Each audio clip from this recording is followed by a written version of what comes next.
да оценим ситуацията и ако е необходимо да направим някакви промени.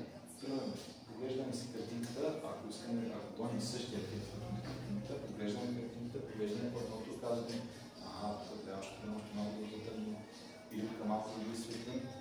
Тоест това вече можем да го преценим, докато ако имаше бели петна по платното, нямаше да има как да го преценим тези неща. Положението на обекта спрямо източника на осветление.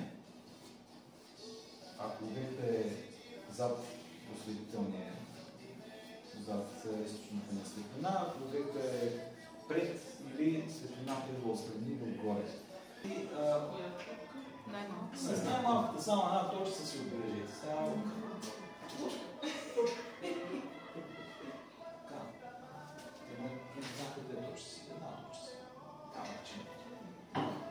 Сега, и другото, което трябва да имаме предвид, говорихме там за злоупотребите с картините в фула, значи трябва по такъв начин да се разположим дървото, че все пак отстрани да остане някакво място